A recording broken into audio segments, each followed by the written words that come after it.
What's up, man? What's up, man? I'm in the building today, and I want to make sure you walk through with a scope of work. Recently, with my team, I've been going through each one of my locations and doing a video on it. So I want to go through the scope of work because sometimes inside of training, they forget. So you getting your business, you growing your company, build you a system to where you may have videos or some type of pictures or something to where it can help train when you're going through your different shifts. All right, so first off, we're gonna go with the front area, hallways, and back bar area. This is a scope of work that we use. Each one of the buildings that we have, we build us a scope of work, so that way the client will know what we are agreeing to do. And a lot of times with us as cleaners, we will get into it and we will go off of the scope of work, meaning we will get away from the scope of work and we'll just start cleaning because we figured that we know. At least I have done that in the past. And so now I want to make sure that I got a scope of work in every one of my buildings and I go through it thoroughly with the people that's in the building so we can take this thing to the next level. All right, so as of right here, we have empty trash cans that replace the liners. We have damp and dust mop all hard surface floors. We have damp, clean bases of tables and chairs. Now, all hard surface floors are down here on the floor. This is typical what we do on every building, but sometimes people will forget certain spots of the chairs. And I want to show you, like right here, this right here, these spots a lot of times people will forget, and then the table legs. With this, some of the companies that you have do hire their staff to do cleaning, but what they don't do is the extra cleaning that we can do. So if you have a client that may be saying, hey, we clean in-house, you can also upsell them or sell them a more detailed clean that they don't pay their guys to do. And a lot of times, from my experience, the people that work at the building don't want to do that type of cleaning. So that's how you can get in. So we're talking about the base of the chairs and the tables. That's the window sills and the blinds. This doesn't have any blinds, but we want to make sure we get the window sills taken care of, get all of that done.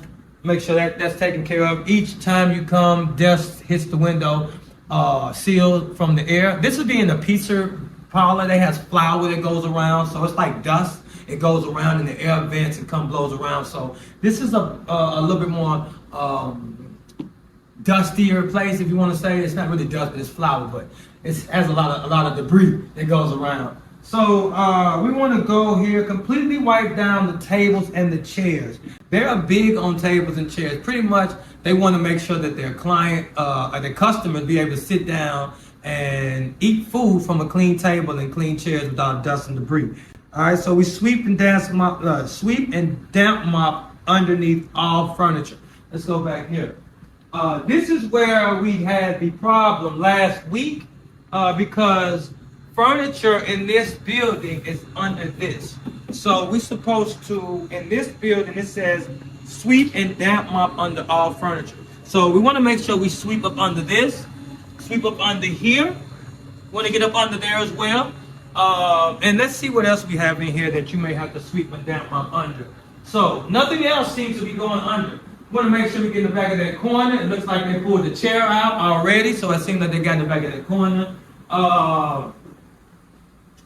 Sometimes, if you're in a building and something moves on wheels, just move it out the way. Move it out the way. Look what happened when you move it out the way. Baseboard. See, baseboard hasn't been touched because this was sitting here. And the average cleaner will clean around things like this. Don't be average. Be above average. Another thing I'd like to show you. Let me take you right here. One of these things that I'd like to show you. I'm going to talk a little louder because I don't have my mic. But let's see. All right. Bathroom smell good. But let me show you what an average cleaner would do. Average cleaner cleans around those. They clean around those. A scent cleaner moves that. What you see right there?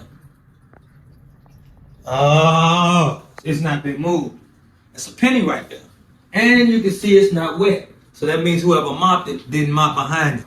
Those are average cleaners. So Basically, what my job is turn an average cleaner into an above average cleaner so they can soar to 6 and 7 figure in their business.